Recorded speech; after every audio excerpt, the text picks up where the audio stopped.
Feliz sábado tengan cada uno de ustedes. Eh, Agradezco al Señor por esta semana, agradezco a Dios por esta clase que vamos a tener. Y quiero, quiero traer a memoria lo que estudiamos la semana pasada, y creo que la mayoría de los que estamos aquí estuvimos en la clase, si recuerdan, con Solange. No sé a ustedes, pero me pareció una clase bastante educativa, muy productiva, y sé que a la mayoría de nosotros, o al menos a mí también, me llevó a meditar, me llevó a reflexionar durante toda esta semana y a cuestionar esos de patrones o comportamientos sexistas que aún imperan dentro de nosotros. Y en torno a toda esta meditación me llevó a preguntarme cuán consistente he sido a lo largo del viaje desde que llegó el mensaje del feminismo radical. Y, y también más allá, cuán consistentes fueron las feministas de los años 60 y de los años 70, cuando se levantó la segunda ola del feminismo.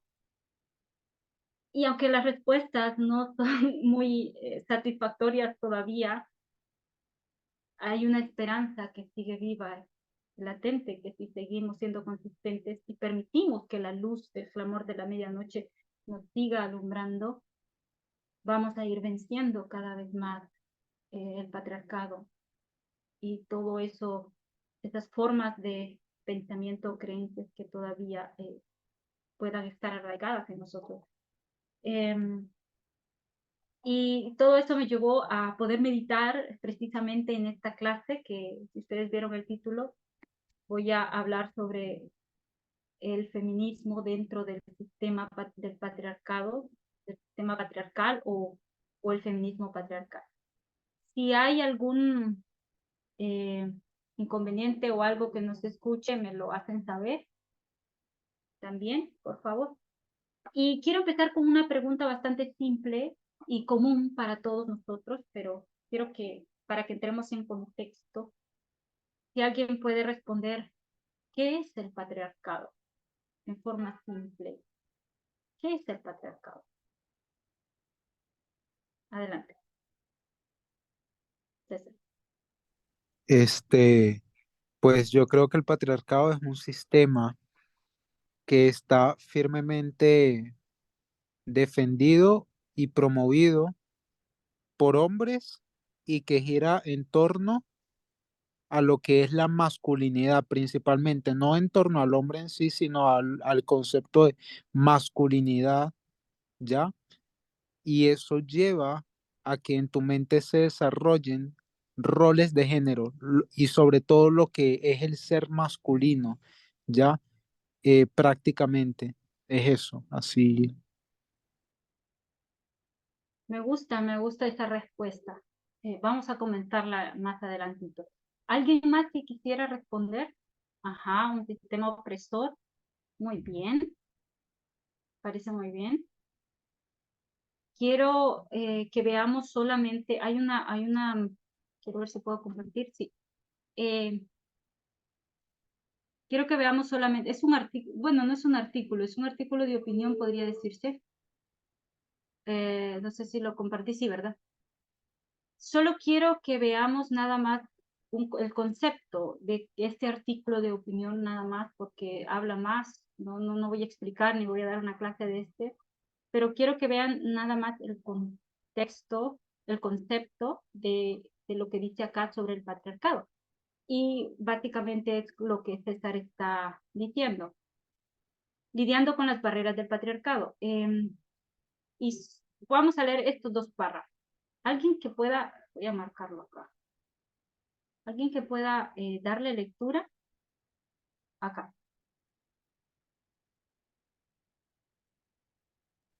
Te ayudo, si gustas. Adelante. La, a ver, dame un minuto, voy a cambiar esto para que me deje leer. Ok. Dice, ay, La gente suele malinterpretar el término patriarcado cuando los hombres en particular escuchan la palabra. Muchos de nosotros tendemos a ponernos a la defensiva, siendo que es una condenación de los hombres como un todo. Para entender lo que es el patriarcado, necesitamos entender lo que no es. El patriarcado no es sexismo individual o misoginia casual de unas pocas manzanas podridas. Es un sistema social en el que a los hombres se les otorgan mayores privilegios que a otros géneros. El sistema se mantiene a través de creencias y prácticas culturales aprendidas y prejuicios implícitos. También se perpetúa a través de la legislación y las sentencias judiciales. Bien. ¿Quieres dar una opinión sobre lo que leíste, Solange? Sí, creo que esa respuesta que proporciona aquí me parece muy similar a la experiencia que tuvimos en la conversación pasada, ¿no? En el tema que dimos sobre la fragilidad del patriarcado. En realidad, siempre tendemos a buscar plasmarlo en algo que es ajeno a nosotros. Pero aquí me gusta cómo lo plantea porque es un sistema muy arraigado dentro de nosotros, muy parte de nosotros que necesitamos cambiar o modificar porque en realidad no es nuestra esencia, pero no hemos crecido con una cercanía a este sistema de tal manera que lo hemos adoptado y hemos pensado siempre que ha sido, o sea, que ha sido nuestro, es parte de nuestro ser, de nuestra naturaleza. Así es como de cierta manera lo hemos adoptado. Exacto, me gusta. Muchísimas gracias. Me parece interesante que veamos esto. ¿Qué no es el patriarcado? Porque no podemos tomarlo como casos aislados o como algo individual, sino como el sistema que es. Y algo interesante es que cómo se mantiene vivo, cómo es que el patriarcado no muere, cómo es que lo mantenemos vivo o se mantiene vivo dentro de los grupos, comunidades, personas, etcétera, etcétera. Y esto es a través de las creencias y prácticas culturales aprendidas y prejuicios explícitos. Aquí lo va a explicar y va a dar algunos ejemplos de ello, pero ahorita solo quería que viéramos esto para entrar en contexto al tema que quiero presentar en esta noche, tarde-noche. Bien, entonces, teniendo esto en contexto, eh, el patriarcado se mantiene a través de formas de pensamiento y nosotros hemos visto en el desarrollo de toda la enseñanza acerca del feminismo que para que solamente teniendo una mente de feminista radical, es decir, por eso vimos el feminismo radical, podríamos ser capaces de llegar a entender y vencer este patriarcado. Y justamente de esto es lo que quiero que veamos. Y sé que cada uno de todos los que estamos aquí hemos estudiado, incluso quizá leído algunos libros de algunas feministas de los 60, 70, escritoras, eh, o algunos artículos de opinión sobre toda esta experiencia, cómo se desarrolló toda esta experiencia en estas mujeres que protestaban y buscaban un cambio social, el movimiento feminista. Así que vamos a ir a esa historia otra vez. Y no es nada nuevo de lo que voy a hablar. Eh, Quiero recordarles que cuando Tess nos enseñó sobre las tres ramas, Disculpe. No se preocupe. creo que hay un micrófono encendido. Ok, gracias. Bien, decía que Tess nos había enseñado las tres ramas fundamentales del feminismo y dentro de todas estas, de las tres fundamentales, se derivaban otras ramas más, o sea, dentro de las tres principales. Y aunque muchas de estas ideologías feministas tenían mucho en común, en realidad la diferencia era bastante poca, como por ejemplo, dentro del feminismo radical, de la rama del feminismo radical, hay otras ramas con diferentes enfoques sobre lo que es el feminismo. Y en un inicio, cuando se levanta la segunda ola del feminismo, muchas mujeres buscaban, esto fue a los principios de los 60, 70, muchas mujeres buscaban lograr esta igualdad de género, pero dentro de este modelo patriarcal existente. Y algunas escritoras le llaman feministas liberales, otras le llaman feministas reformistas, pero la idea era que ellas querían lograr esos cambios sin necesidad de hacer mucho esfuerzo para, para que estos cambios fuesen significativos y lograrlos, sin necesidad de hacer mucho esfuerzo. Así que el enfoque era permanecer dentro del sistema. Y debido a esto, a esta noción, el patriarcado respondió con muchas críticas, como por ejemplo decía, el feminismo es un movimiento que odia a los hombres. Era una creencia popular y creo que sigue siendo, en muchos de los casos, una de las creencias de que el feminismo es un movimiento social que es anti-hombre o que odia a los hombres, como si el sexismo solamente fuera un caso de hombres. Así que estaba esta creencia en torno a esto, y muchas de las mujeres blancas de Estados Unidos buscaban, por ejemplo, el mismo salario por el mismo trabajo, o a veces también se enfocaban en su política en cuanto al reparto de las tareas del hogar, querían igualdad, la crianza de los niños, y mucha gente estaba de acuerdo. Ya en los años 80 y eso, empezaron a ver que sí, está bien, me parece que es justo. Después de todo, ser feminista no es tan malo en ese sentido, porque me parece que sea bastante justo otorgar estos derechos a las mujeres. Así que estoy contando una historia de cómo era el contexto en ese tiempo, y quiero que resaltemos estas dos cosas. La creencia de que el feminismo era anti-hombres, y la creencia, había otra creencia que también se daba, y era que donde hay mujeres, donde solo gobiernan las mujeres, son entornos libres del patriarcado. A ver. Así que eran dos creencias. El feminismo, lo voy a poner una vez, es anti-hombre,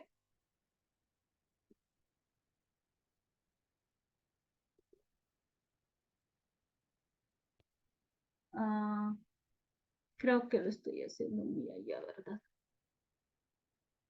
O yo estoy tapando. Ok, el feminismo es anti-hombres, y la otra era donde solo gobiernan mujeres, son entornos libres del patriarcado. O sea que si hay mujeres allí, pues no hay patriarcado. Mujeres, no patriarcado.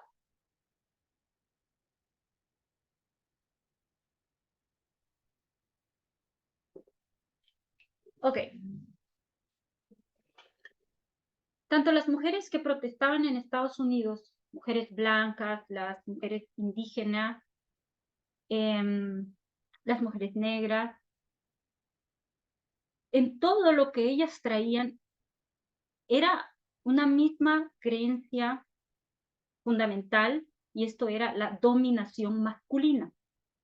Quiero que recalquemos eso. La dominación masculina. Eso era su mayor fuerte cuando empieza la ola del feminismo. Y ellas decían, ok, mientras los hombres, por ejemplo, como el movimiento de los derechos civiles, los hombres están hablando de libertad, buscan la libertad, quieren libertad, pero mientras están hablando de una libertad para sí mismos, están oprimiendo a las mujeres en sus filas. Y este era el cuestionamiento que se hacía. Así que, para resumir, esta primera parte es lo siguiente. Las mujeres empiezan luchando por una igualdad de género. Buscaban igualdad salarial, buscaban salir de sus casas como empleadas domésticas y de esa subordinación porque querían igualdad con los hombres, ¿ya? De alguna manera, esto se entendió para muchos, porque quiero decir de que muchas de las mujeres que llegaron ahí, por supuesto que llegaron con mucho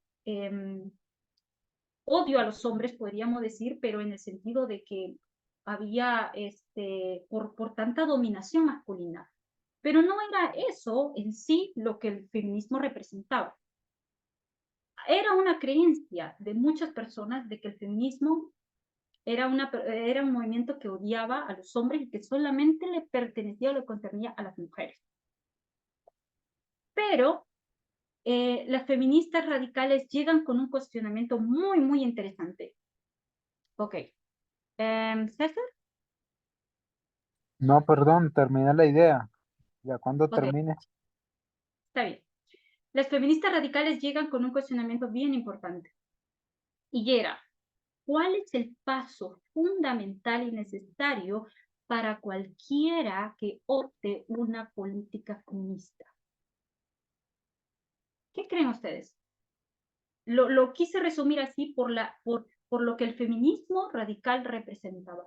¿Cuál es el paso fundamental y necesario para cualquiera que opte por una política feminista?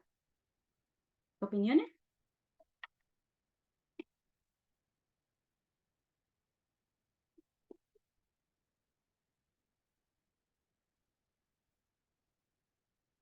Ujú.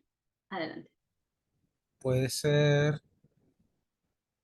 primeramente reconocer que de hecho hay una desigualdad y que hay un grupo que disfruta de ciertos privilegios. Así que yo creo que si vamos a lo fundamental, no sé, o sea, mi opinión sería reconocer eso. En un principio, muy bien, en un principio sí, esto es lo que se reconoce en realidad. Estamos viendo a los grupos de poder, estamos viendo a la dominación masculina, estamos viendo toda esa opresión, sí, se reconoce y se ve, pero ya llegan con algo mucho más específico. Y ya dicen, hay un paso fundamental y es fundamental, es necesario. Si tú quieres ser un feminista, tienes que dar un paso. Si tú te pasas ese paso, tu feminismo no sirve. Así que la intervención más poderosa que hicieron los grupos de conciencia o estas feministas de manera muy significativa fue la idea o la reivindicación de que todas las mujeres debían enfrentarse a su sexismo interiorizado, debían de enfrentarse a su lealtad a esa creencia o a ese pensamiento patriarcal, debían de comprometerse con esta transformación feminista, pero antes de poder pararse y hablar de feminismo o entablar esas filas de protesta, primero tenían que ver su sexismo interiorizado. Quiero leer una cita de Bell Hooks. Ok, Solange, adelante. Yo justo te iba a hacer ese punto también porque fíjate que para el feminismo una de las bases importantes antes de hacer esa gran campaña mundial fue hacer que las mujeres mismas entendieran el sexismo que ellas vivían, del cual ellas mismas eran presas bajo sus propias ideas. Y el objetivo de mi clase ese día que yo dirigí era hacer lo mismo, era que nosotros aprendiésemos a mirar de forma crítica hacia adentro y entender dónde está nuestro problema y si somos capaces de identificarlo. Y en lo que yo pude observar, em, nos hemos centrado, por ejemplo, en identificar culpables y siempre el sistema como algo culpable, pero tenemos que ser capaces de entender qué alimenta o qué sostiene ese sistema. sino es tu propia creencia, el hecho de que tú crees en ese sistema, lo vives y lo aceptas. Y también en la experiencia de que es algo que también se vive dentro del feminismo como algo muy pasajero, esa experiencia de victoria por haber ganado un aspecto. Y es lo que le pasó, por ejemplo, con el tema del aborto, ¿no? Ganaron una vez y se quedaron a celebrar y se quedaron satisfechas y de cierta manera pararon y no fueron consistentes. Cosa que tú puedes ver en la derecha, por ejemplo, ellos no, siguieron y siguieron y siguieron estudiando y elaborando sus argumentos cada vez más fuertes y en eso, pues, el feminismo perdió ventaja. Entonces, nosotros estamos en el mismo proceso. Así es. Gracias, Solange. César, ¿quiere decir algo? Sí, que precisamente lo que acaba de mencionar Solange es muy importante porque recordé las palabras que dijo Parminder, que fue, este, lo has convertido como un ellos. Entonces tú ves hacia ellos, pero entras en una misma condición laodicense. O sea, no importa, digamos, si tú no te concentras en la raíz del problema a nivel personal, entonces tú comienzas a ver los demás como si ellos fueran el problema y entras en una misma condición laodicense. No se está diciendo que los demás no tengan problemas o no tengan culpa, pero cuando tú dejas de ver lo que es esa experiencia individual, llegas a cometer ese error y por lo tanto entras en una condición igualmente laodicense que la de los otros que no lo pueden ver. Entonces es lo mismo. Él decía eso y me hizo recordar mucho a lo que él decía, lo que acaba de decir Solange. Y lo otro es tal cual. Eh, ellas están, aunque son feministas, ellas entonces estarían en una condición lodicense porque ellas se concentraron en el aspecto de que, ok, hemos ganado ciertas cosas, pero al ganar, entonces descuidaron otros frentes de batalla, que es la parte del Congreso y la parte de la justicia. Se descuidaron allí y están entrando también en una condición laodicense. Y es tal cual lo que acaba de decir Solange. Estamos viendo como el paralelo también a nivel interno. Así es, muchísimas gracias. Justo era por esto que cuando Solange nos dio la clase y nos hizo preguntarnos y cuestionarnos a nosotros eh, cómo había sido esa experiencia de nosotros. Y yo me preguntaba cuánto impacto ha tenido y qué es el aprendizaje que hemos adquirido. Y también, como les dije en un inicio, cómo era que estas mujeres entendían el patriarcado, cuáles eran sus motivaciones y cómo se desencadenó todo esto. Y César mencionó un punto muy importante que también lo tenía pensado tocar. Pero antes de ello, hay una escritora que se llama Bell Hooks, que la copié acá. Ella es una escritora, bueno, creo que murió en 2017, no mal recuerdo, si no mal recuerdo.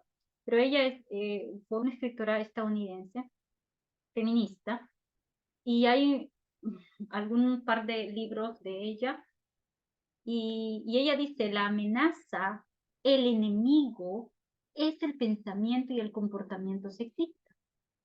Si las mujeres enarbolan la bandera de la política feminista sin abordar y transformar su propio sexismo, el movimiento acabará debilitándose. En resumen, a las opiniones que ustedes acaban de dar. Así que las feministas radicales dieron un paso importante. ¿Quieres unirte o quieres que este movimiento tenga éxito en realidad? Número uno, primero tenemos que ver el sexismo interiorizado. Número dos, tenemos que unirnos. Y es allí donde entra el concepto de sororidad, que la vez pasada creo que en un comentario lo mencionamos. Entra el concepto de sororidad. Y para que vieron que tener una sororidad eficaz debían ver ese sexismo. Así que ellas también optaron por el feminismo interseccional. Ok, está bien, es importante sororidad. Cuando hablamos de sororidad estamos hablando de hermandad.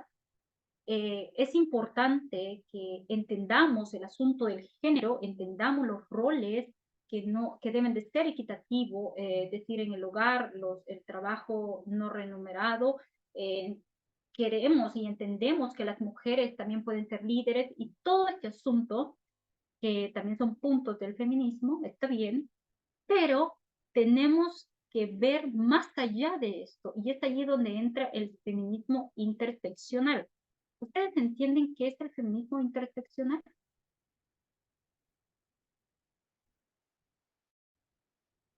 ¿Alguna idea? ¿El ¿De qué se feminismo qué, trata? perdón? Interseccional. Ah, sí, que tiene que ver con el tema de la interseccionalidad, que, por ejemplo, hubo un problema después de la primera revolución feminista de que a las mujeres, ok, las mujeres blancas habían conseguido ciertos derechos y privilegios, pero ¿y qué pasaba con las minorías dentro de las mismas mujeres? Mujeres negras o de otras clases sociales, bueno, clases sociales más bajas. ¿Qué iba a pasar con ellas? Porque entonces las mujeres blancas que tenían mejor oportunidad laboral siempre iban a disfrutar privilegios, pero ¿y qué pasaba con las otras? Entonces ahí se desarrolló ese concepto de traspasar, es básicamente eso, es traspasar temas como la raza y clase social dentro del feminismo. Exacto. Muchísimas gracias. Justo eso es. Ah, Cuando hablamos de la interseccionalidad, estamos hablando de la raza, estamos hablando del género, estamos hablando de sexo y estamos hablando de la clase. Era todo un asunto. Si eres una mujer blanca y estás buscando derechos mientras estás subordinando a empleadas domésticas y estás dejando que ese trabajo sucio y horrible lo hagan otras mujeres y no tú, eso es un problema. No puedes estar protestando por un feminismo, por una liberación femenina, cuando a la vez estás teniendo empleadas domésticas y no estás de acuerdo con que ellas también deben de ser libres o estás en cuanto a clase o en cuanto a raza, estás discriminando a muchas mujeres. Y es justamente lo mismo que ellas decían cuando los hombres buscaban libertad, pero a la misma vez subordinaban a las mujeres en las filas. Entonces, era todo un asunto de coherencia, de que si tú vas a ser una feminista y vas a enarbolar esa bandera de feminista, debes de darte cuenta de muchas cosas. Ser feminista no es un asunto de moda o de atracción, sino que tenemos que comprender muchos puntos. En ese caso o en ese contexto, el feminismo interseccional tuvo bastante aceptación, al menos en los grupos de conciencia, ¿no?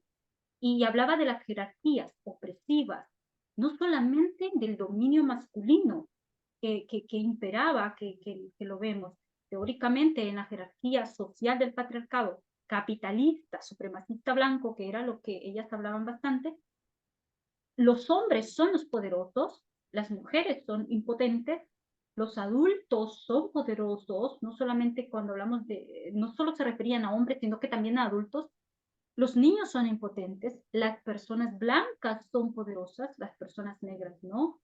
E incluso muchas feministas, como por ejemplo Bell Hooks, escribió más tarde, en los 90, si las mujeres también tienen ese asunto de jerarquía como madres y oprimen a sus hijos, todo esto también es asunto del patriarcado.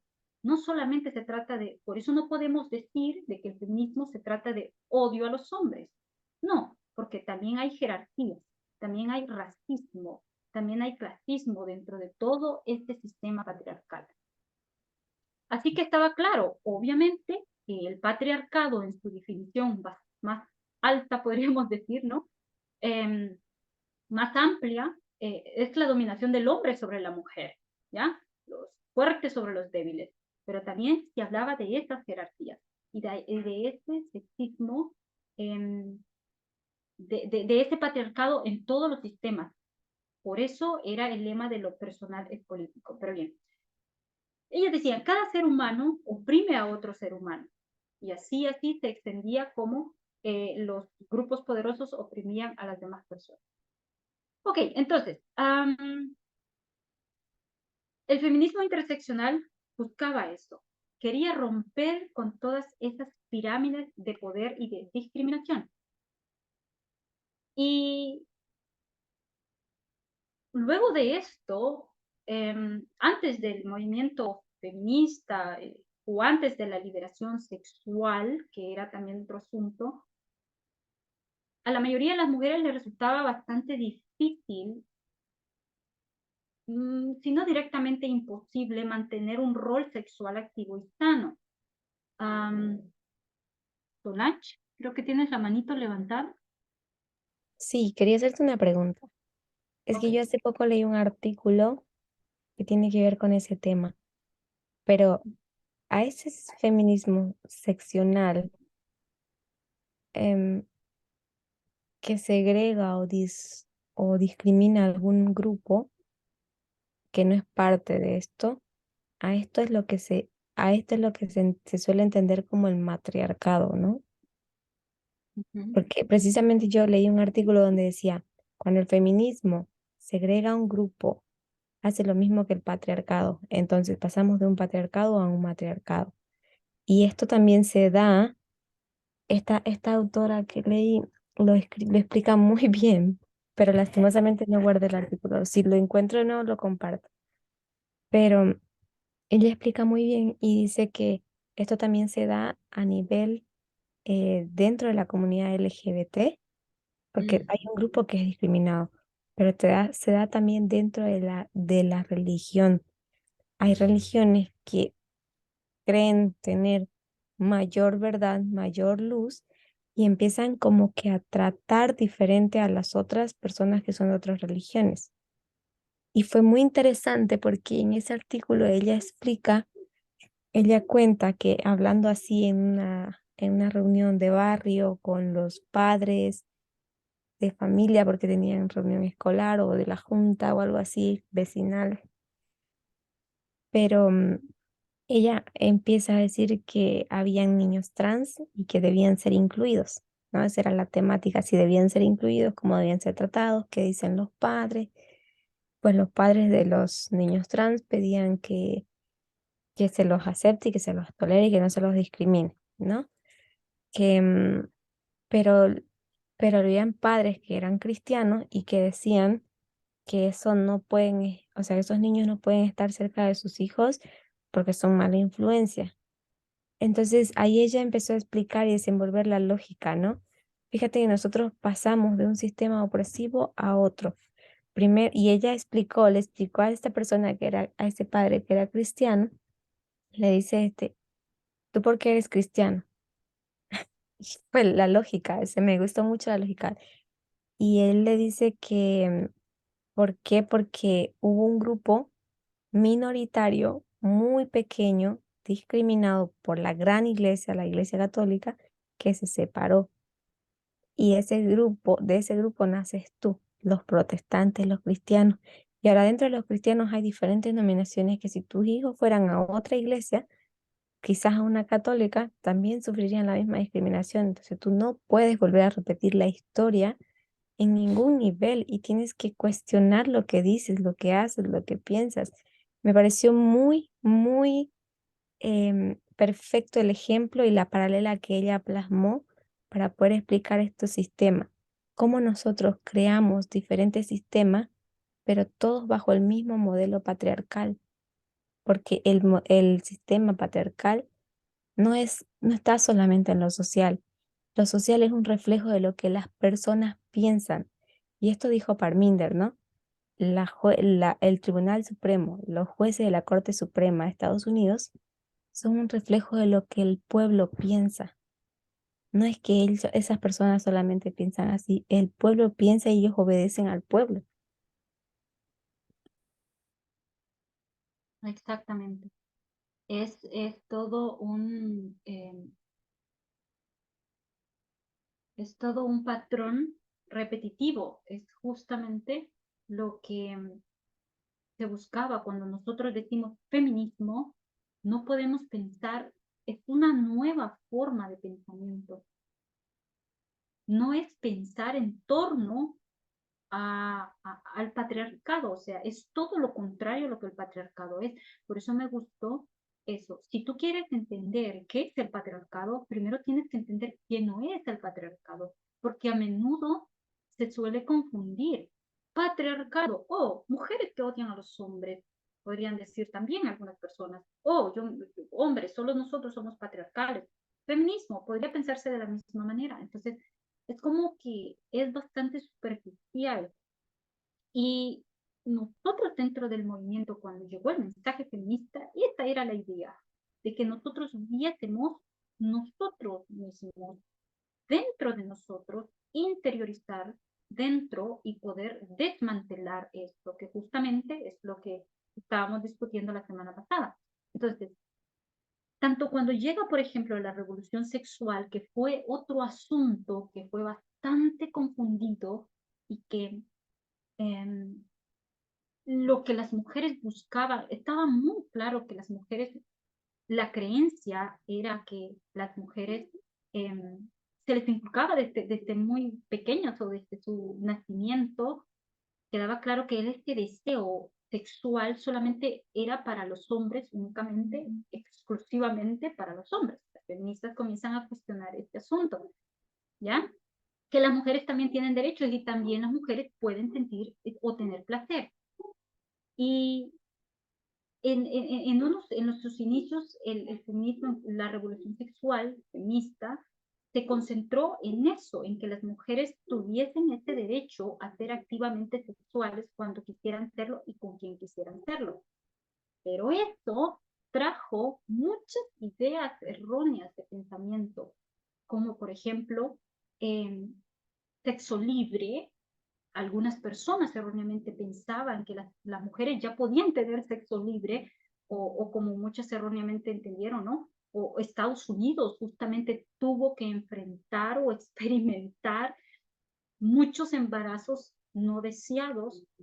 Eh, y también esta forma errónea de pensamiento hacía creer, permitía que los hombres se sintieran cómodos, no exigiendo nada, ya saben, sobre todo emocionalmente, de las mujeres, porque ellas ya podían tener sexo libre con quien quieran y cuando quieran, tergiversando la idea principal de lo que el feminismo en sí estaba buscando.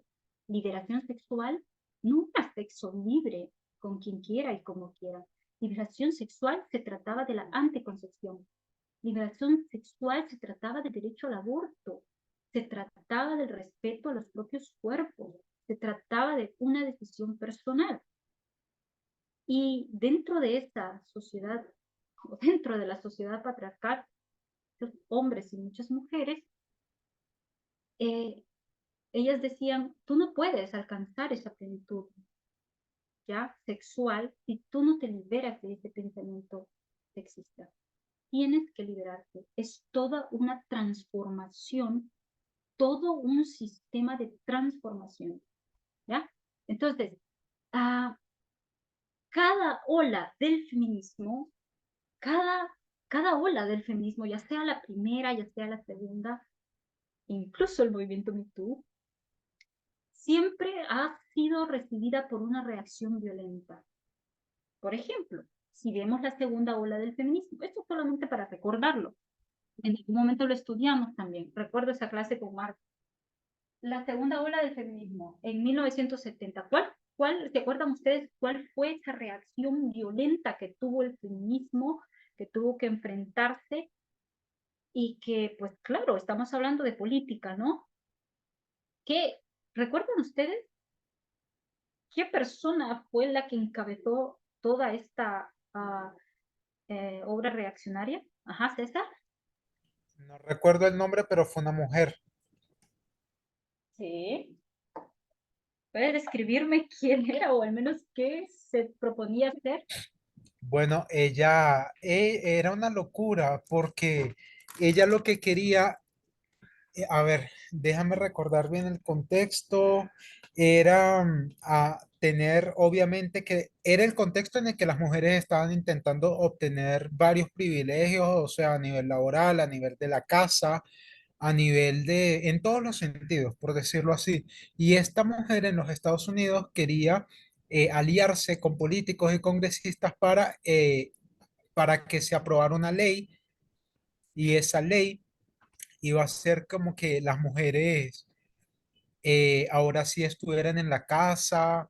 Ella de hecho quería eliminar el derecho al aborto, y ella estaba promoviendo como una organización social de que las mujeres en la casa, o sea, ese era como que su lema: las mujeres en la casa, siempre sonriendo, siempre como buenas amantes, buenas esposas, y nunca alzar las voces, nunca elevarse contra el hombre o algo así. Creo que ese era su pensamiento. Justamente eso. ¿Y sabes que lo hacía en nombre del feminismo? Diciendo que también ella era feminista. Es decir, ella decía, lo que yo estoy defendiendo con estas políticas que César nos acaba de resumir, lo que yo estoy defendiendo son los derechos reales de las mujeres.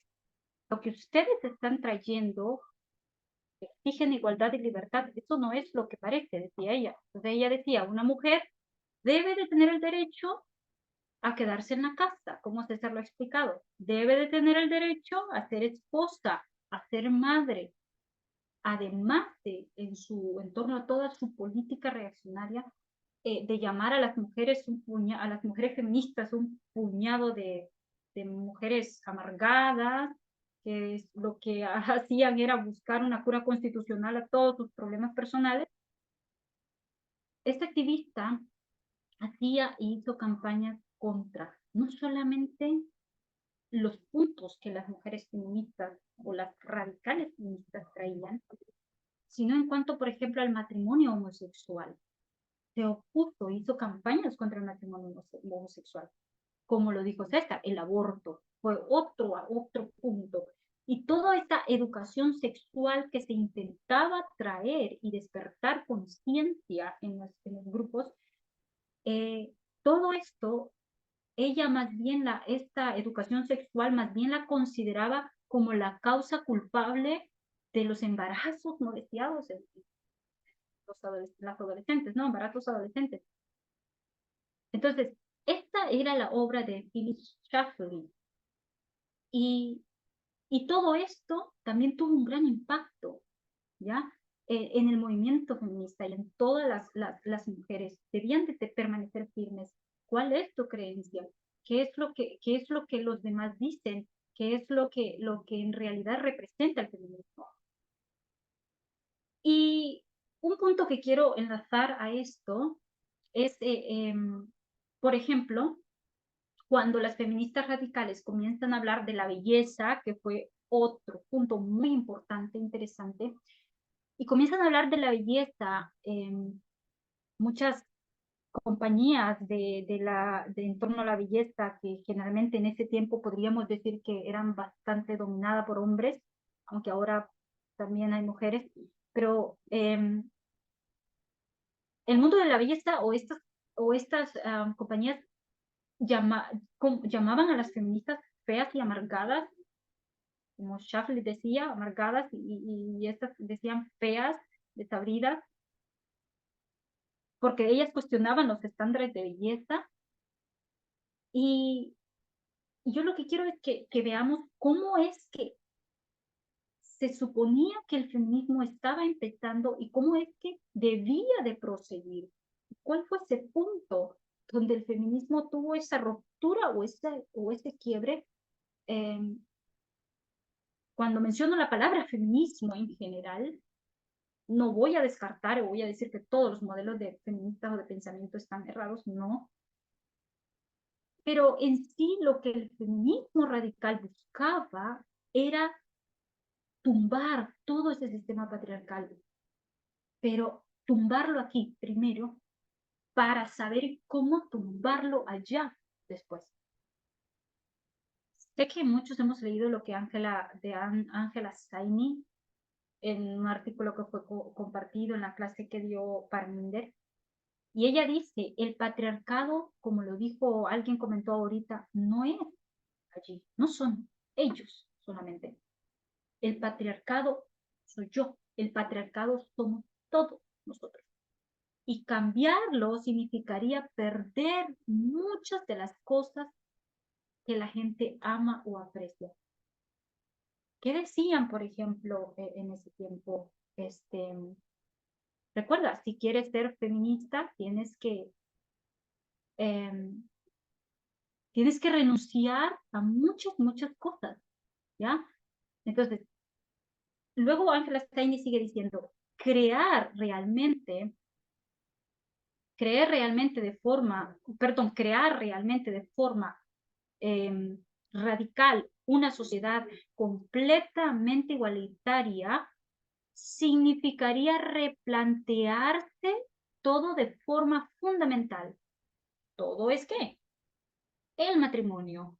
Tenemos que replantearnos esto. El cuidado de los niños. ¿Cómo es que se estructuran las sociedades? El trabajo, la remuneración, es un todo. Significaría cuestionar el capitalismo, cuestionar la clase, cuestionar las monarquías.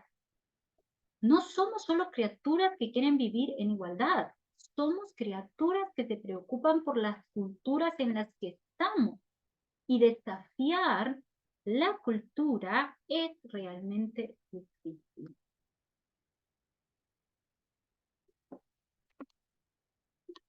¿Alguna opinión?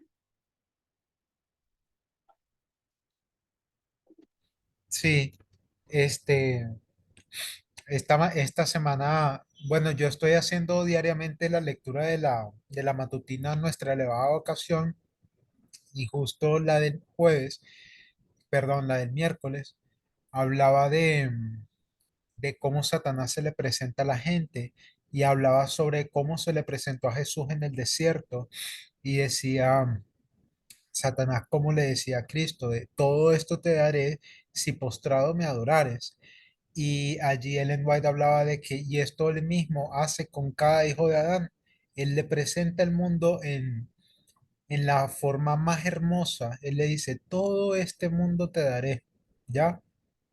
Todo. Y de verdad que ese feminismo cultural o ese feminismo liberal parece muy hermoso realmente, porque, a ver, para muchas chicas debe ser muy fácil llevar el estandarte del feminismo, pero no saben ni siquiera qué tipo de feminismo es el que ellas están siguiendo y ellas lo confunden, como dijiste en algún punto de la presentación, lo confunden con libertad, libertad para hacer cualquier cosa. En su momento, el punto que tú planteabas, que era sexo libre, pero en verdad puede ser transmitido a cualquier otra cosa, o sea, a lo que tú ves, a lo que tú oyes, cuáles son tus entretenimientos, cuáles son tus amistades, ya, con qué personas tú decides rodearte, en fin, y lo llegan a confundir con eso.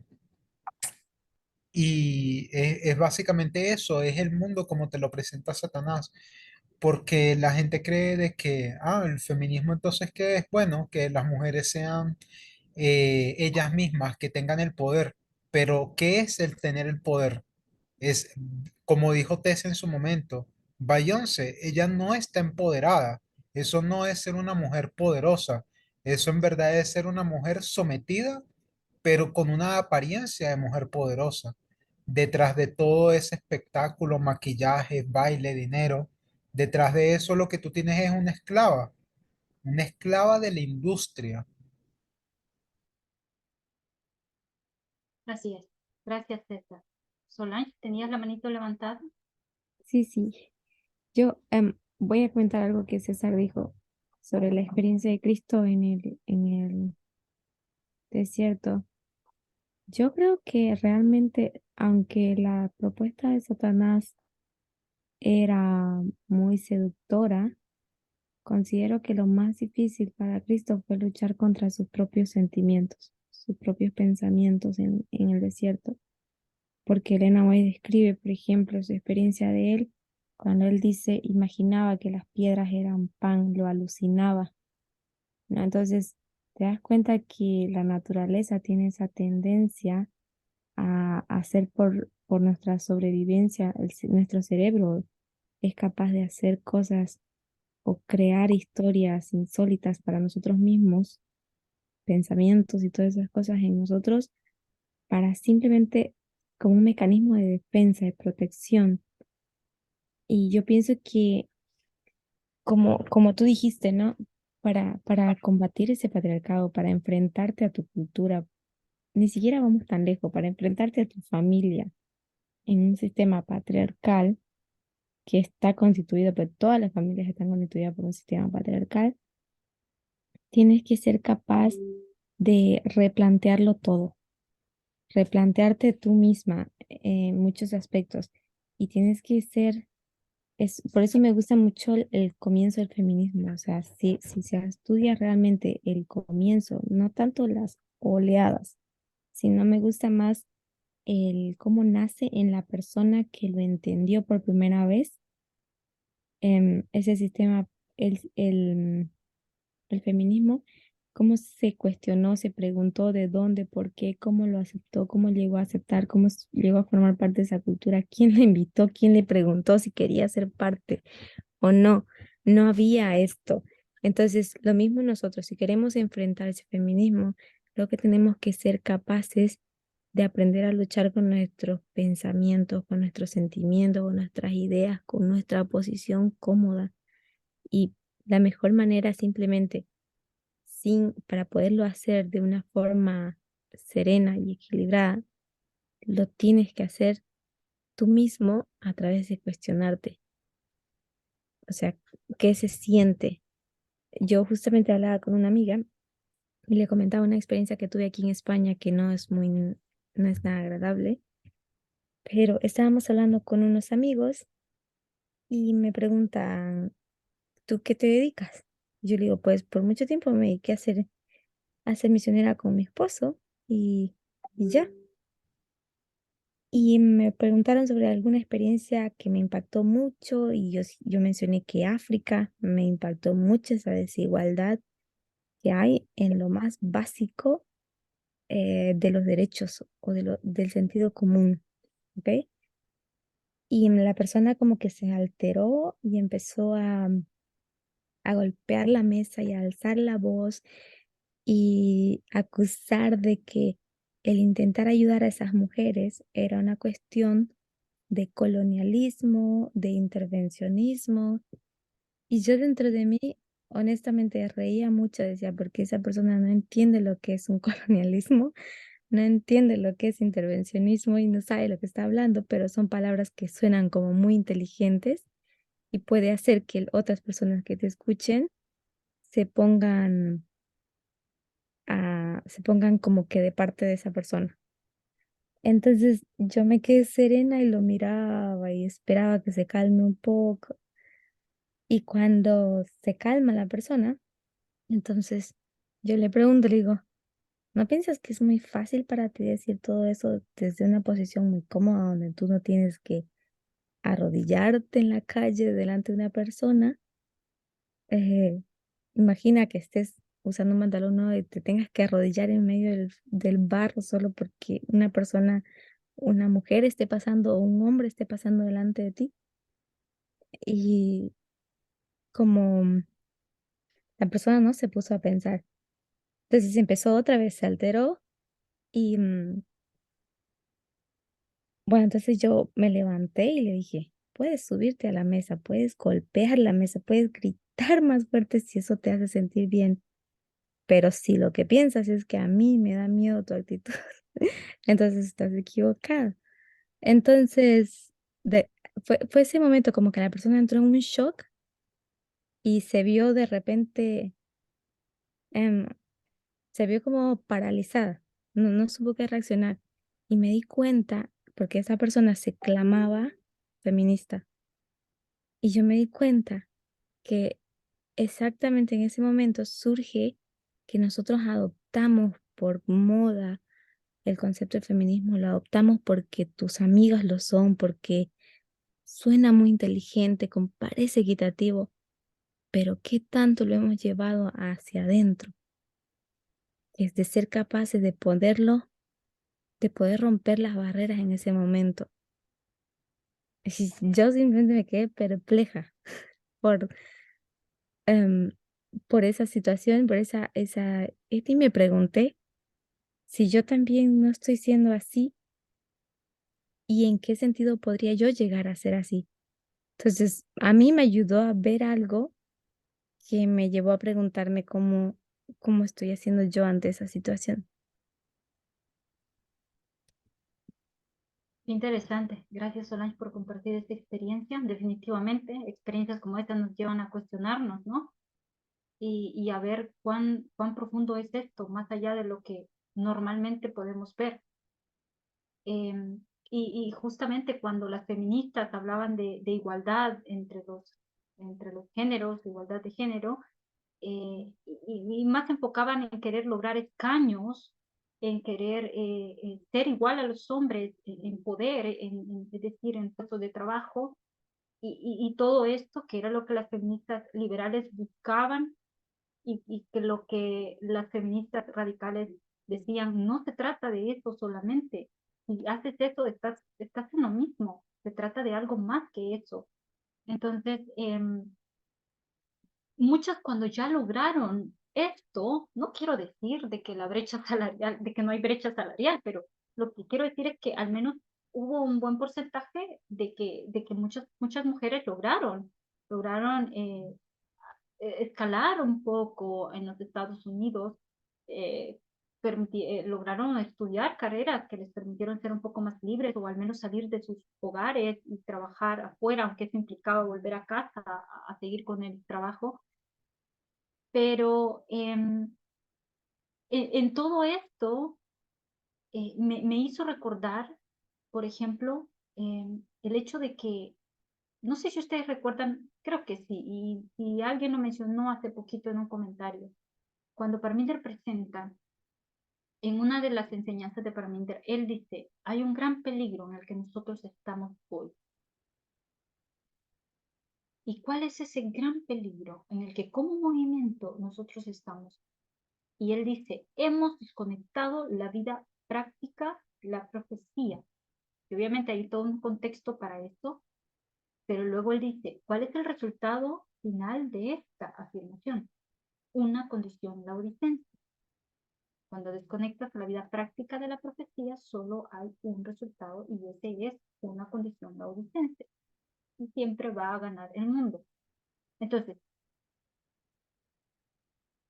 con esto es lo que nosotros personalmente desde que amanecemos, empezamos a luchar, desde que nos despertamos, mientras nos proponemos seguir colgados de las cuerdas, hablando en términos proféticos, nos proponemos eso porque hay un gran peligro en el cual nosotros podemos caer, ¿ya? Las feministas radicales, cuando ellas traen un mensaje, ese mensaje no era un mensaje fácil de aceptarlo, porque como Solange lo dijo, no hay cosa más dura, no hay cosa más difícil que nosotros no veamos nuestro sexismo dentro de nosotros. O sea, hay que buscar el sexismo dentro de nosotros. Entonces, el mensaje de las feministas era bastante fuerte, ¿ya? Y poder salirlo, como lo he dicho, tenían que mantener sus bases y ser consistentes con lo que ellas decían, tenían que hacer y ser con lo que ellas decían. Entonces, después mencioné la palabra sororidad, unirse para poder contrarrestar toda esta opresión patriarcal, porque había un gran peligro en ello. Entonces, así que todos esos medios, de los medios de comunicación de los 70, de los 60, 80, el feminismo que estaba basado solamente en estos asuntos, es decir, el feminismo liberal, solo en asuntos de género, no era una amenaza para las masas, no consistía en una amenaza, ¿ya? Por tanto, recuerdan ustedes una clase que tuvimos cuando el feminismo entró en un pacto fáustico o faustino con la cultura pop y el feminismo comenzó a popularizarse, ¿ya?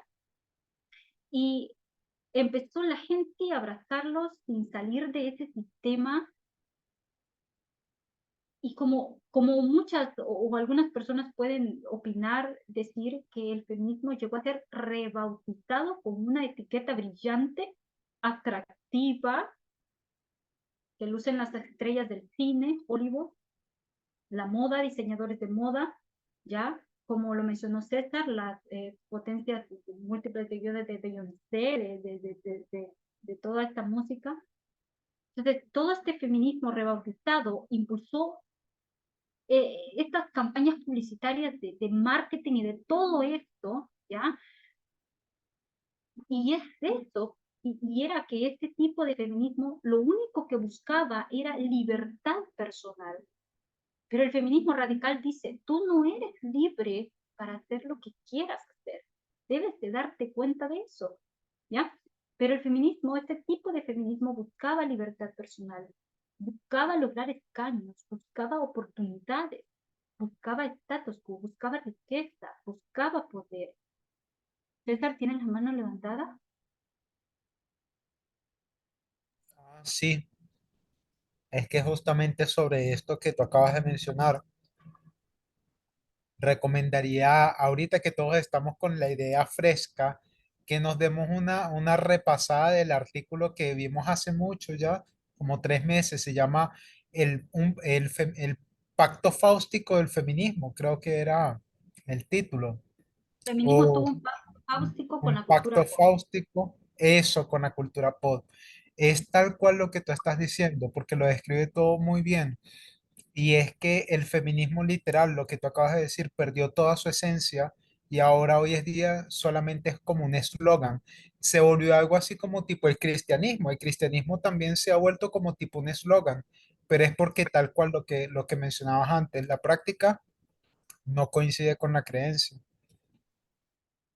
Exactamente. Y como algunas personas dicen, el feminismo se convirtió en lavanda, es decir, en algo diluido y no en el color púrpura real. Se convirtió en una tendencia popular. Hay una escritora, se llama Andy Taylors. Ella es una escritora feminista. Em, lo voy a copiar acá. Andy, creo que tengo que pararme para que se vea. No, ahí se ve. Andy, vamos a ver cómo dice. Se me perdió. Ajá, ahí está. Eh, Taylor, ¿ya? Ella es una escritora feminista que fundó una organización feminista, incluso sin fines de lucro, y escribió un libro en 2016 que se titula Una vez fuimos feministas. Y justamente ella habla de esto. Y quiero leer una partecita de una entrevista que se le hace a ella respecto a este libro. Una vez fuimos feministas. Y ella dice, hay una aceptación generalizada del feminismo por parte de las celebridades y los consumidores, que lo posiciona como una identidad genial, divertida y accesible que cualquiera puede optar. Y esto me recuerda al artículo que mencionó César. En uno de párrafo de este artículo habla de Miley Cyrus. Todos sabemos que es Miley Cyrus, esta cantante. Y ella dijo en 2013, siento que soy una de las feministas más grandes del mundo, porque les digo a las mujeres que no se asusten por nada, que no tengan miedo de nada. O como otras personas pueden creer en cuanto a la música. em, por ejemplo, no sé si ustedes están al tanto de una canción justamente de esta actriz, Miley Cyrus, se llama Flower. Muchos, se comenzó como que un debate en esto que decían las personas, oh, esta canción es feminista, se esconde un mensaje feminista poderoso allí. Ya sabes, todas las mujeres animándolas a empoderarse a sí mismas, ocuparse de su cuidado personal, sin depender de una pareja. Y Andy Taylor explica cómo es que el feminismo se convirtió en ese movimiento de empoderamiento, que hay tantas mujeres proclamadas como mujeres liberadas, empoderadas, y mujeres que están en las Naciones Unidas, mujeres que se postulan incluso para presidentas republicanas, podríamos decir, mujeres que están cantando, mujeres que están actuando en Hollywood, mujeres que están rugiendo. Entonces, en esencia, el mensaje de este feminismo patriarcal es empoderamiento femenino. Libertad, libertad, libertad.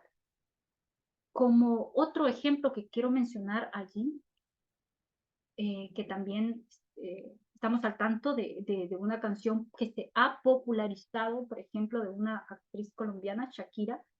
Cuando esta canción sale a la ley, también empiezo a leer algunos comentarios de, oh, mira, realmente esto es feminismo, es un acto de empoderamiento feminista, ¿ya?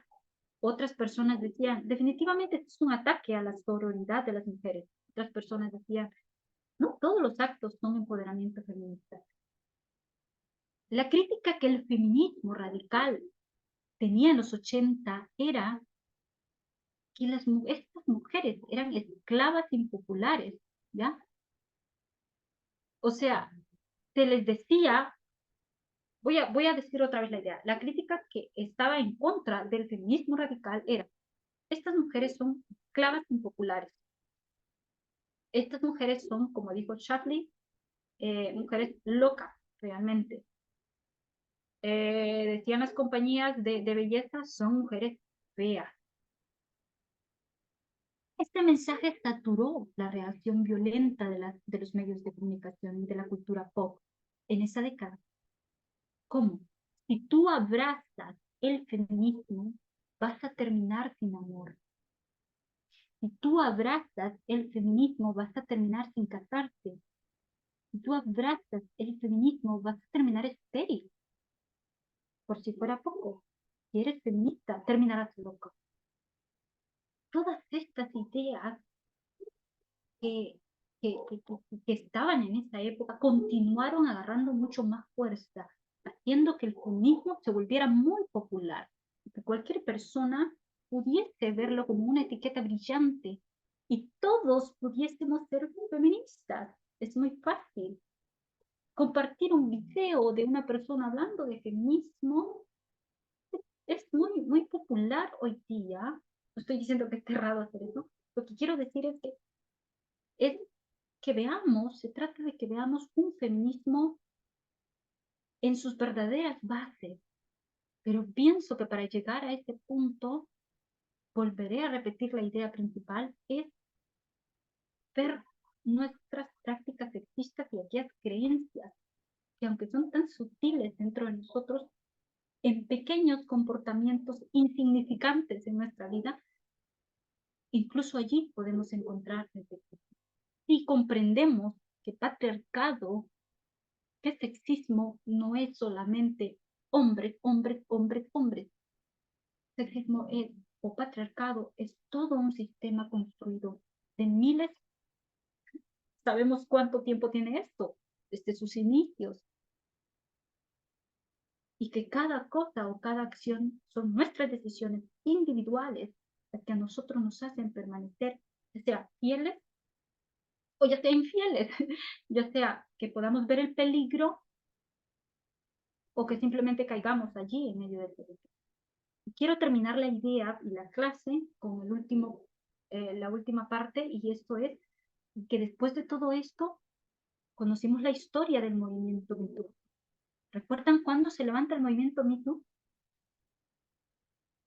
¿Alguien recuerda? Si podemos marcar una fecha. Perdón, ¿puedes repetir? ¿Recuerdan cuándo es que nosotros vemos el levantamiento del movimiento Me Too? ¿2014? Entre, sí, por ahí 2012, 2014. Yo no estoy segura si 2014 o 2015, pero 2014 creo, por ahí. Me inclino más ahí. Sí, y la influencia que tuvo bastante, donde se empezó a conocer bastante, bastante, fue en 2017, 2018. ¿Sí? Hubieron muchos casos en 2017. ¿Alguien que quiera responder a esta pregunta? ¿De qué se trató el movimiento Me Too? ¿Qué es el movimiento Me Too? Así en palabras no tan complejas. Ujú. César. Este, el movimiento Me Too se formó en primer lugar porque una mujer se atrevió a denunciar un caso de abuso sexual. Entonces otras mujeres comenzaron a retuitear hashtag MeToo, MeToo, MeToo. Es como yo también he sido víctima. Exacto. Hubo una parte en la que, así como las feministas empezaron a hablar de violencia doméstica, violencia patriarcal, empezaron a desmantelar todo eso, o a quien dice a descascarar lo que el patriarcado es, todo este asunto, cuando llegamos a ver el movimiento Me Too, que es el movimiento feminista, o yo también, Me Too lo que hizo bastante fue llamar la atención eh, que tanto se necesitaba sobre ese flagelo de la depredación sexual en el lugar de trabajo, y lo que hizo fue entregar una advertencia a los hombres de poder. Solange, ¿tienes algo que decir? Termina la idea primero. Ok. Entonces, Me Too se centró en eso, en que los logros principales de esta campaña fue avergonzar a los VIP masculinos o a los hombres de poder. Y una de las armas que utilizaba Me Too era humillar en público a estos hombres. ¿A qué me refiero con eso? Justamente a lo que acaba de decir César también. Mujeres podían ahora denunciar o podían hablar de los abusos que recibían de hombres poderosos, y no precisamente mujeres que eran no conocidas en su totalidad, o mujeres que están allí como de amas de casa, no, no precisamente o justamente esto, sino mujeres que también estaban de alguna manera en puestos de poder, y empezaron también a ver o a denunciar. El movimiento empezó a señalar a esos hombres poderosos que nadie puede ver su sexismo, su violencia, empezó a humillarlos o a verlos como estos causantes de la violencia o de la depredación sexual. Solange. Sí, yo quería comentar precisamente, aunque el movimiento Me Too no tuvo tanto éxito así a lo largo de la historia, podemos rescatar la forma en que se formó. Y es igual que como se formó el feminismo. Empezaron a escuchar, bueno, una persona declaró, se animó a hablar y con esto dio paso a que otras personas pudiesen tener la valentía y el coraje de expresar sus sentimientos, ¿no? O sea, su experiencia. Y esto sirve para que no solamente como lo plantean muchos, de que es un foro donde todo el mundo se empieza a quejar de lo miserable que es su vida y cosas así, sino que es importante que tú puedas escuchar cómo cada historia se repite. Y esto que te lleva a repensar. Cuando estaba hablando con Marco sobre la clase que di, Marco me dice, pues hiciste esto, lo que Me Too hizo, pero yo no tenía ninguna intención de hablar ningún movimiento ni nada. Mi intención era simplemente era hacer esto de que nosotros aprendiésemos a escuchar, pero escuchar con atención y ver si somos capaces de encontrar historias paralelas, historias similares. No porque nos los dijeron otras personas, no porque lo dijo esta persona u otra persona, porque así nos lo enseñó, sino que tú por ti misma eres capaz de reconocer y plasmar eso hacia adentro y ver si tienes esa experiencia, te puedes unir a ellas. Si no la tienes, ¿en qué posición estabas? ¿Eras de los que estaba encima de una persona? ¿Eres lo que estás abajo de alguien? ¿O eres de las personas que mira con indiferencia todo lo que pasa a tu alrededor?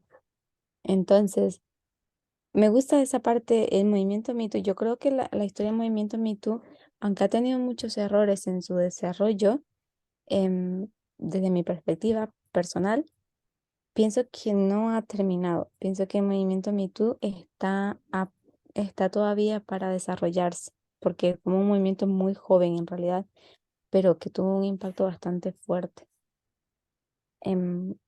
Marco tiene la mano, perdón, eso era todo. Sí, solamente recordando, ¿no? Me Too básicamente tiene que ver mucho con Harvey Weinstein, ese hombre productor de películas, ¿no? Películas que todo el mundo ha visto, una de las más importantes películas que fueron producidas por él y, bueno, diciendo que no ha muerto el movimiento, claro, recién, ¿no es cierto? Fue sentenciado nuevamente a una condena de 16 años en cárcel después de ya haber sido condenado a 23 años en cárcel, ¿no? Por sus actos de abuso sexual, ¿no? Y el efecto Weinstein, es como es un término que se inventó, ¿no? Fue que, pues, Me Too recibió mucha fuerza o mucho viento en sus, ¿cómo se llama? En la vela, digamos, a través de las acusaciones que se levantaron contra ese hombre, de famosos contra uno de los más famosos. Y pienso que eso es una buena señal, digamos, que no ha muerto y que todavía hay efectos enormes pueden tener, porque 23 años en la cárcel para uno de los hombres más importantes en la industria del cine es una cosa. Es correcto, sí, justamente eso. El arma de humillación de Me Too no fue útil para un depredador sin público. Fue muy útil para aquellas personas que tenían público, para los famosos, aunque pese a eso, lo que acaban de decir, como les dije en un inicio, bueno, no en un inicio, cuando hablamos de la reacción violenta, siempre hay una contraposición, creo que está bien la palabra, cuando se ve que el movimiento está teniendo éxito, o al menos diríamos el mensaje feminista, eh, cuando nosotros vimos a esta celebridad poderosa comparecer ante un juicio con una masiva y viciosa movilización de seguidores o admiradores exigiendo justicia para él. Todos conocimos ese caso, pese a toda la acumulación de pruebas que habían de violencia patriarcal o de violencia de género hacia Amber Heard. Y Amber Heard se convirtió en la víctima, podríamos decir, de este feminismo de las celebridades. Y vimos ahí que Me Too tuvo que enfrentar esa realidad, ¿ya? De que la gente o las masas o el público no se preocuparía por esas mujeres sin fama que se atreven a desafiar ese dominio masculino de hombres poderosos e influyentes. Todas esas cosas, conjeturas, tuvo que enfrentarlas el movimiento, a que muchos artículos de opinión decían es que el movimiento Me Too ha muerto o ha desaparecido en su totalidad, cosa que no es así en sí, pero algo que me parece muy importante y que quiero, para finalizar, dejarlo a la reflexión, lo que recalcar o resaltar lo que dijo Solange, y es eso, el valor de poder, de que alguien se levante y hable, y que todas estas mujeres subordinadas, eh, es ese mismo patrón cuando tú te sientas a ver un documental de Netflix sobre asuntos de estos, como cuando los hombres tienen un sexismo perpetuado por tantos años, abusan de tantas mujeres por tantos años. La justicia llega ya casi cuando ellos ya están súper viejos, pero hay justicia, pero llega tan tarde, pero llega, y cómo todas estas mujeres de alguna manera llega esta justicia y logran hablar, y otras mujeres pueden seguir ese mismo patrón. Cuando una de ellas rompe el silencio y cuestiona y habla pese a todas las represalias, porque eso es comúnmente verlo, pese a todas las muertes que hay ante ello de familiares o de las mismas víctimas. Sin embargo, cuando nosotros pensamos en feminismo, no estamos pensando en una elección individual solamente, no estamos pensando en una sola cosa, porque es feminista porque ya logró las cosas que deseó, o porque es feminista porque es empoderada, o porque no, feminismo es mucho más que eso, y creo que cada uno de nosotros actualmente nos enfrentamos a esto, ¿no? A poder conocer a través de las experiencias personales y a través de las experiencias de otros, poder entender qué es el feminismo y qué es el patriarcado o el sexismo interiorizado en nosotros. Agradezco mucho nuevamente a Solange por esta clase que me ayudó muchísimo y creo que me seguirá ayudando mucho. Y, y espero que todos podamos hacer conciencia de esas cosas durante el tiempo que tenemos en el movimiento y a través de nuestras experiencias personales, como nosotros somos, entendemos todo. Si alguien tiene algún comentario que quiera agregar para después hacer una oración. Adelante. Matías. Sí, vale. No, tengo una pregunta más. Es Adelante. que has mencionado dos veces el tema del rol o trabajo de ama de casa. Creo que más en contexto de laboral, ¿no? ¿Correcto? ¿Sí? Lo mencionaste como un tipo de segregación, o no sé si fue Solange, o no sé si podían ampliarlo, o sea, en el tema de cómo se clasifican los trabajos que se deberían quitar quizás, o quizás se debería también ser igualitario, o sea, hombre y mujer en lo mismo. No sé si me entienden. Yo no. Explica un poco mejor tu pregunta.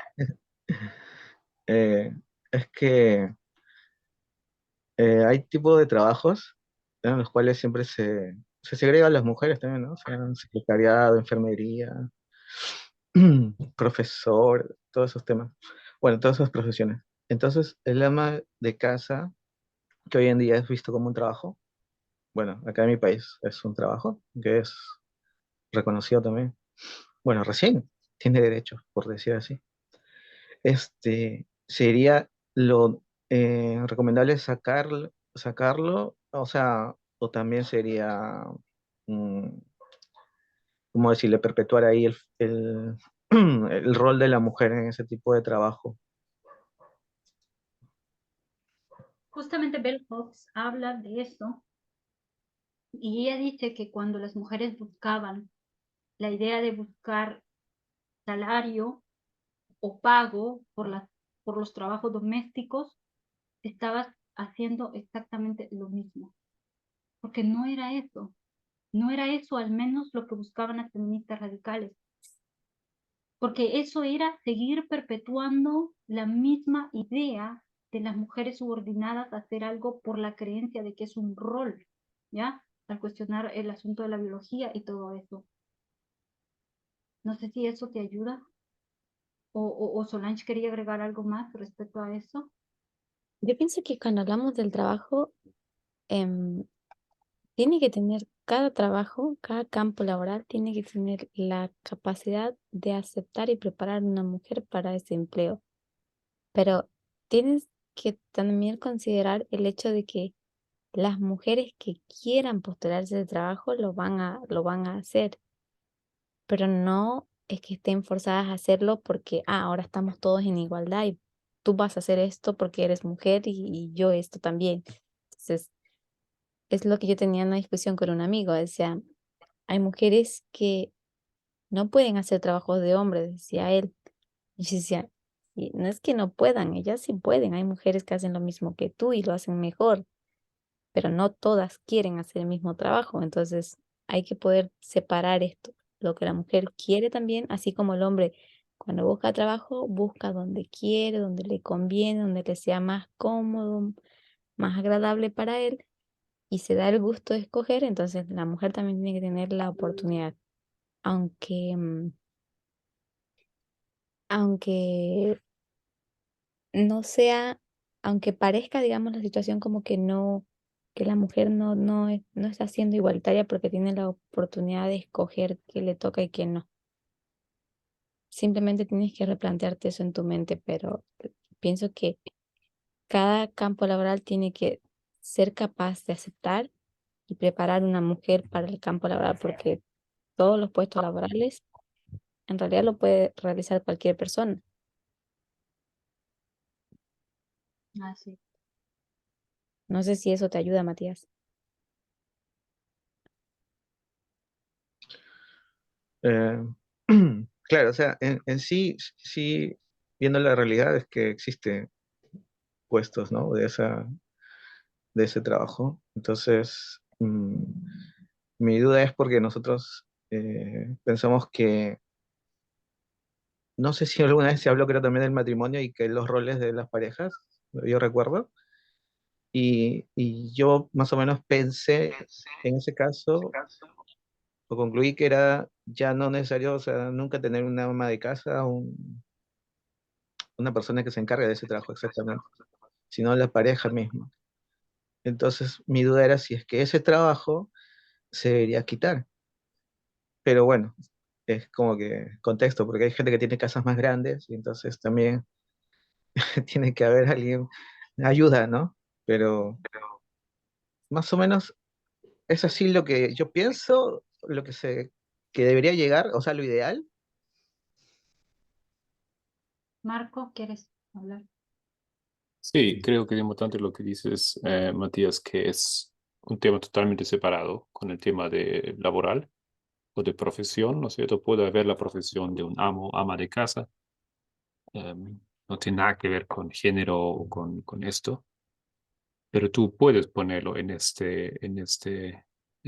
puedes hacer un problema de ello, por supuesto, ¿no es cierto? Y en cuanto a la distribución de laboral en casa, ya Elena White ha sido muy claro que el hombre tiene que ser capaz de hacer todo lo que la mujer solía hacer en casa y simplemente es otro área de sexismo donde sabemos ya aplicar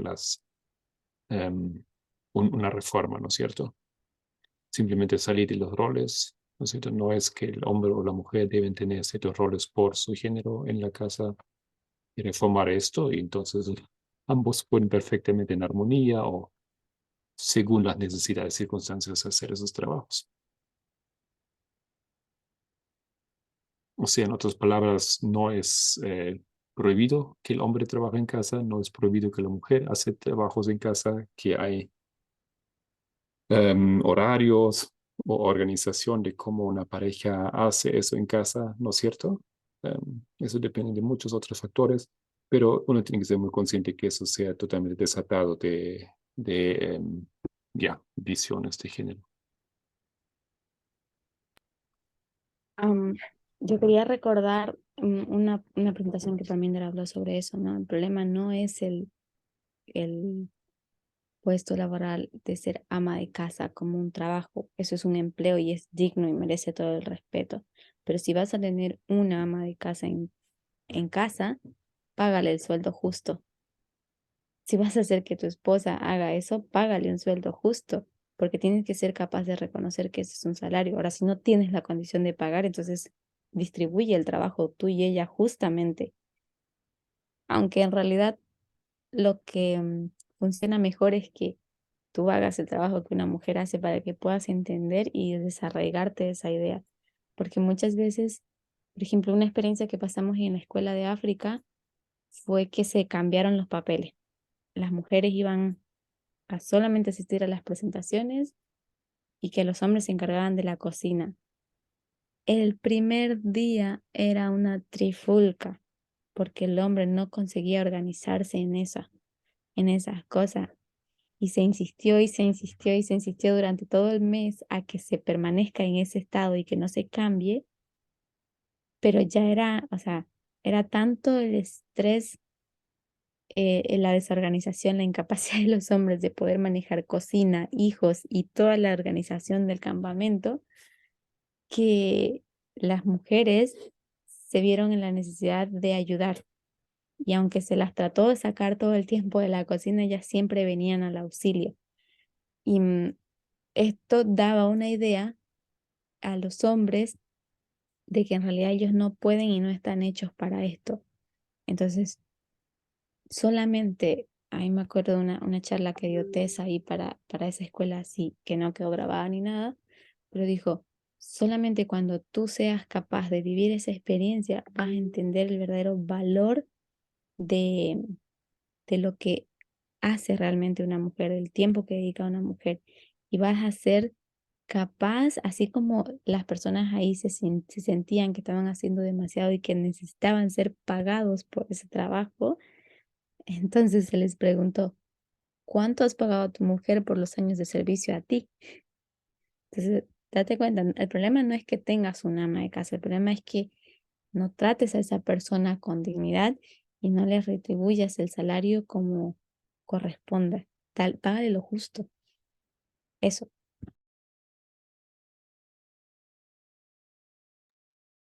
César, Sí, que de hecho esa es una de las propuestas del feminismo radical de pagarle un sueldo a las mujeres que quedan en casa y que se encargan de todo el oficio, ya pagarle un sueldo por lo menos el mínimo.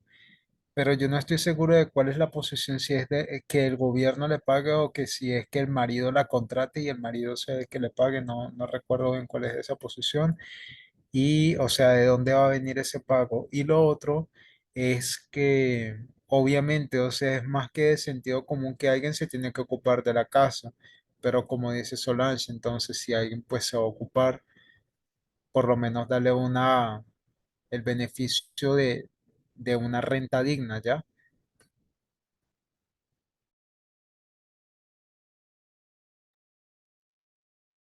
así es, me parece. Creo que lo que se plantea es, no sé, por lo menos donde he oído, no sé si es en todos lados, que sería una renta que les daría eh, el Estado, digamos. El Estado garantizaría que esa mujer recibiera un salario por quedarse en casa y atender todas las actividades domésticas.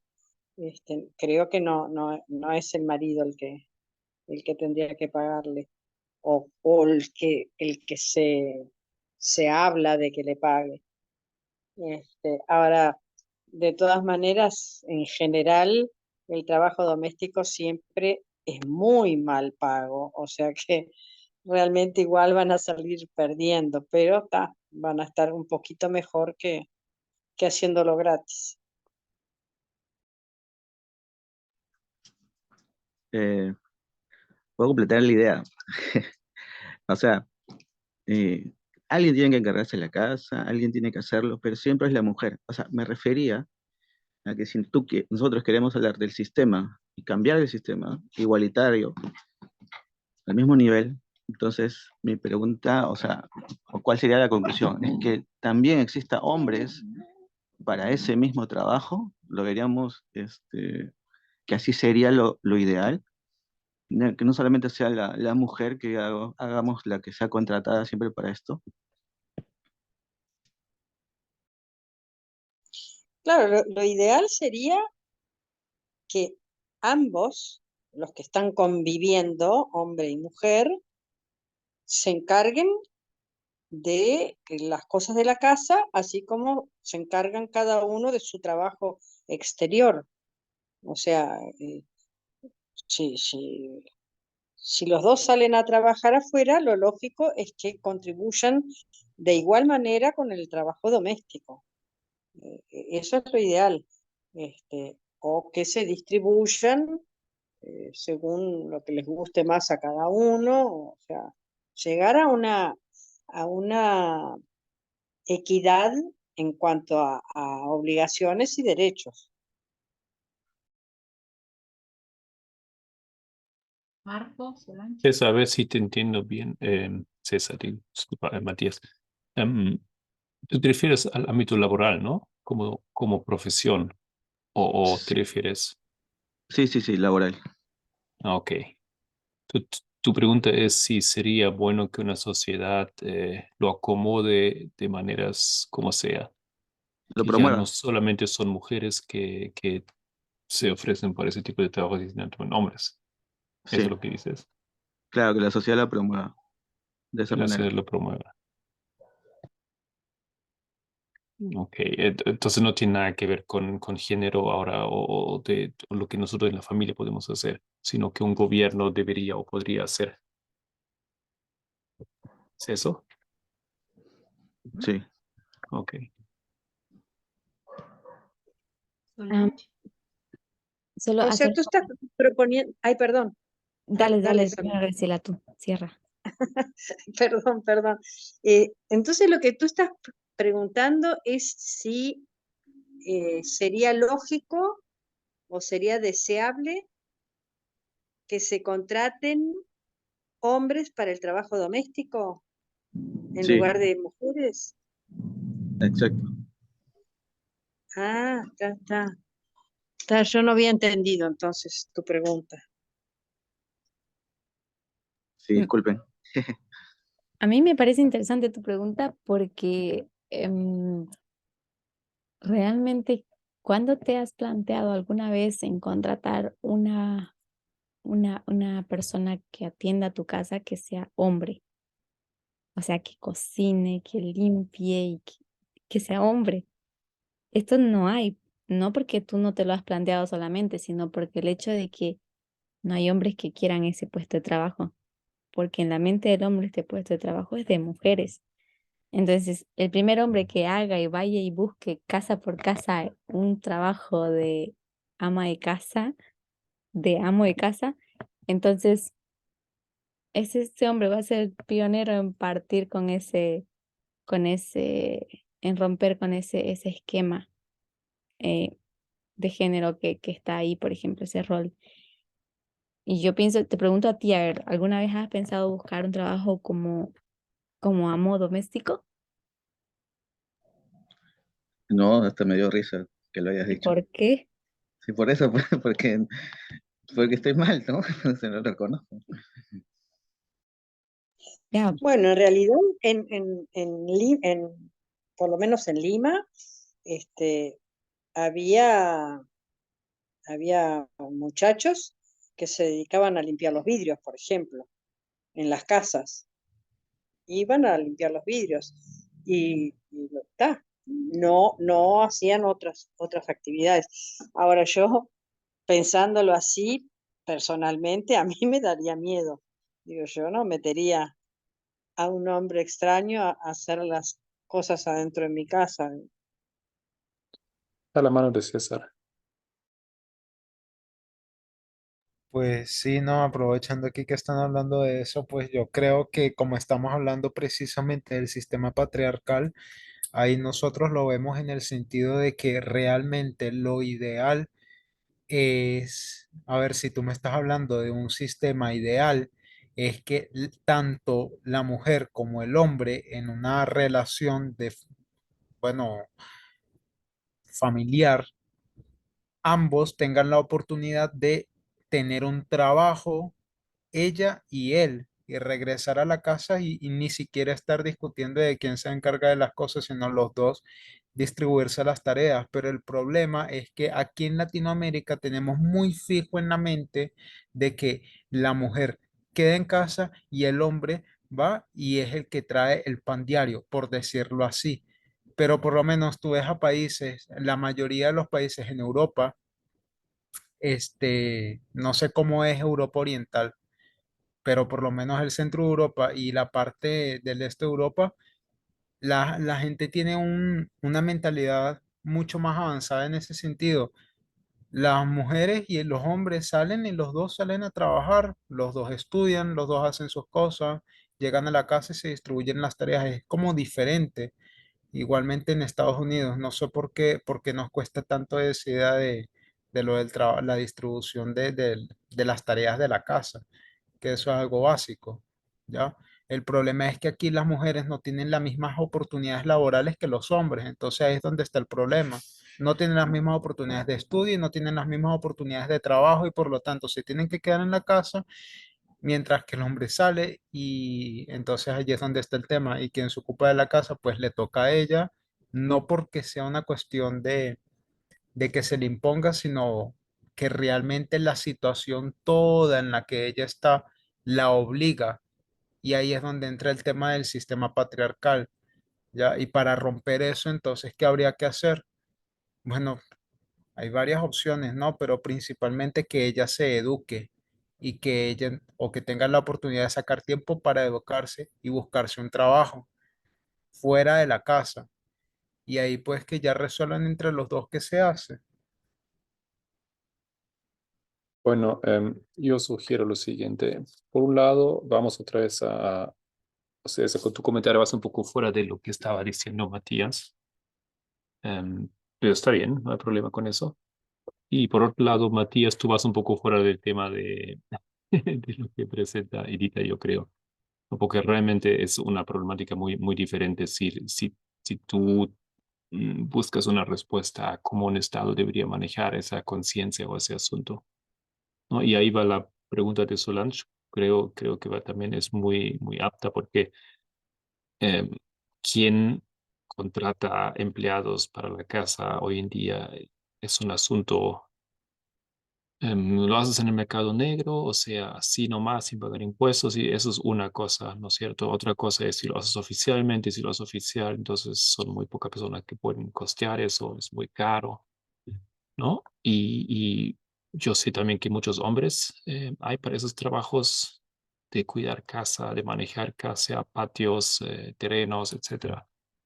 Pero es totalmente otra problemática, yo creo, ¿no? Y realmente es muy grande porque sí, si tú buscas a alguien para limpiar tu casa una vez a la semana, vas a encontrar más mujeres, porque eso es así, ¿no? Y esos son un montón de preguntas y cuestiones que aquí habría que tocar.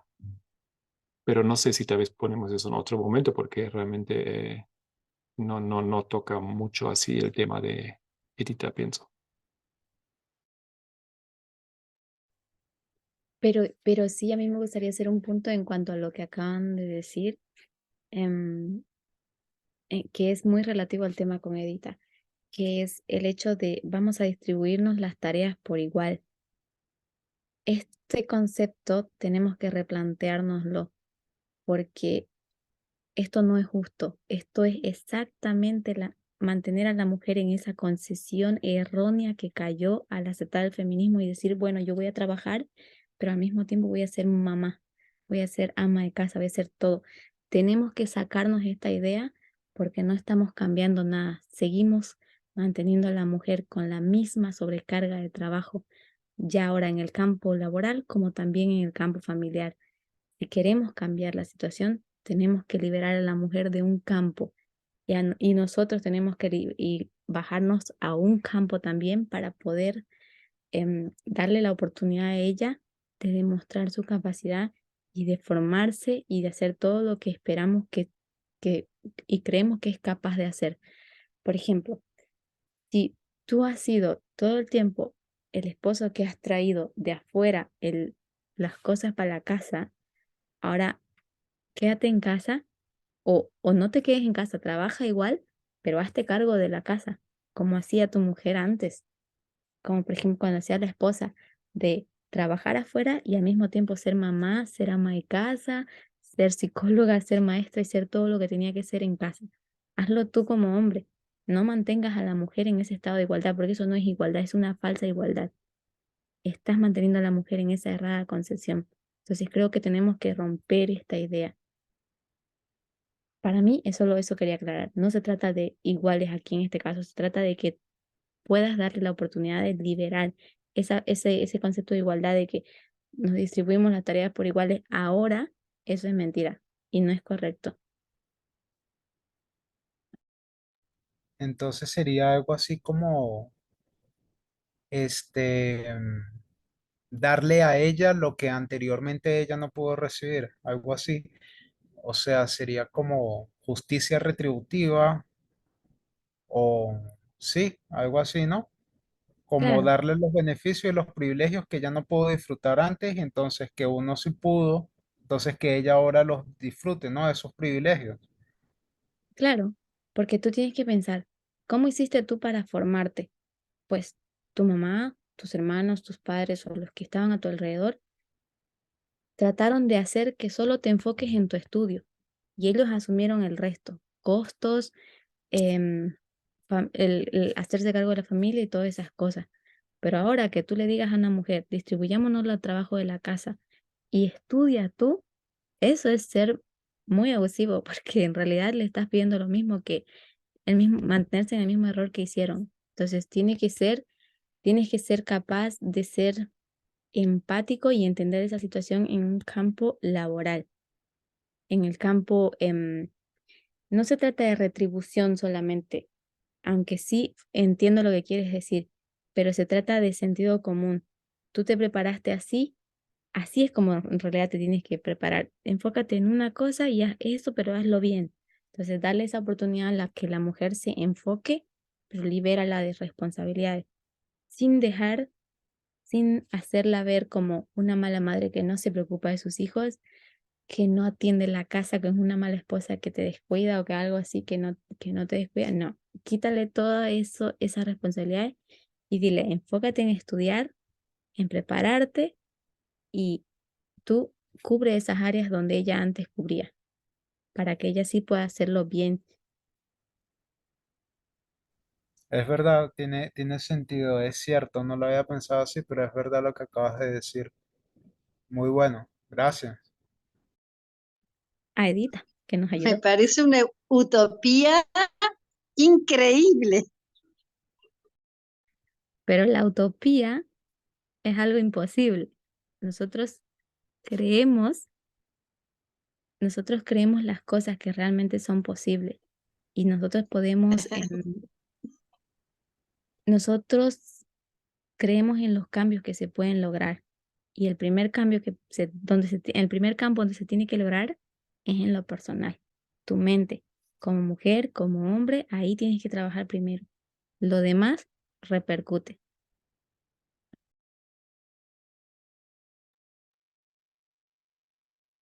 Muchas gracias a todos por sus comentarios. Graciela, ¿ibas a decir algo? No, que está bárbaro, está bárbaro. Si se logra, sería maravilloso. Es todo un proceso de educación constante, diariamente. Bien, agradezco, como les dije, a todos y gracias por hacer así armoniosa la clase. Es muy lindo de parte de todos y de mucha confianza. Vamos a hacer una oración. Gracias a ti. Ok, vamos a hacer una oración final. Graciela, ¿quisieras orar?